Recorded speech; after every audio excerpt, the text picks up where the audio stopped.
Ka ngocho posa achiel kod sa adek nyakoro mag jwang' ibro tudri kod Millicent kubro kelo ni lipodno yorno makare kowuok e kaunti ma Kisumu. Ka wadhi nyime wayudo ni higni 25 osekalo nyaka ne jonjore makoch muoch maruti betre mar piny Amerika mane nitie e chuny boma ma Nairobi. Kenya osebedo kod jotend piny ang'wen e thuolo no ka piny Amerika loko jotelo dibich. Kata kamano oganda mane owito johera magi kod joma ne oyudo hinyruok e masira no pok oyudo chudo margi kuom tend pinje ariyogo. Odiechieng' manyoro okinde ogandago nyolero ni ok onego bed ni ogandago sayo chudo margi. Geno koro nitiere mar chudogo bang' twak malach kod aput mar Senate ma pacho ka. Ogandago koro pod ni wuoth ka gigeno ni koro gibiro yudo chudo ma kamano. Wadhi achiel kachiel seche ma jo kanyogo mane owito jogegi ni kod jo fwambo ka gichiwo pachgi e weche mag chudo margi. Wadhi achiel kachiel wawinjne kaka weche chalo. Who feels that there is an injustice that's related to the color of our skin, our ethnicity. We fight on whatever level needs to be fought. So if it's in court, if there's a cause of action that we can bring, we try to round up the funds to hire good legal teams who will fight the good fight. If, on the other hand, that legal action is not fruitful, that doesn't make us stop fighting. We look for the cause of social justice, and that means advocacy. It means taking a public stand around the injustice that we believe is rooted in our color. In the United States of America, that is a well-established process, to the point where an African American generally does not fear the absence of justice. They're going to get it one way or another, even if they have to march in the streets, even if they have to hope that by the marching, attention is drawn to the concern by the media, and that once the media gets the case, it becomes magnified. I have been very careful with the Kenyan victims, recognizing that they are Kenyans, and their level of readiness to be active around the issues of color or disparate treatment based upon the possibility of color. That is not a call that I can make even as an African American. It would be presumptive.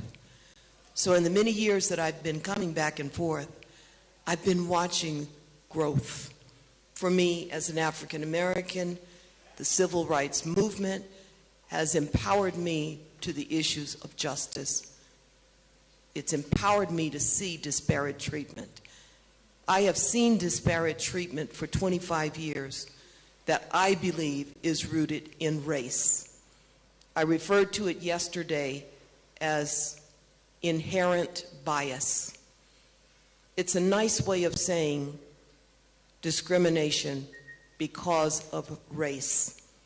It makes it more comfortable to the offender to consider that perhaps they have not been fair. It gives them the benefit of the doubt that maybe I could have done better. Maybe I should rethink what I did or didn't do and revisit what I will do. It's in that context that I want to share with you the press, and once again state to our consortium that I see that Kenyans are at a point where they can see it, but culturally you're not accustomed to calling it out. And probably because this is your nation state. You have nationhood. African Americans don't have nationhood. So we have to cry out. And you have a relationship with the United States of America that you want to preserve and protect. I understand that. If I was in your position, I would want it as well. In the United States, African Americans want to preserve their relationship with the country that they were born into. But in the United States, we know we have to fight. We know we have to call it out.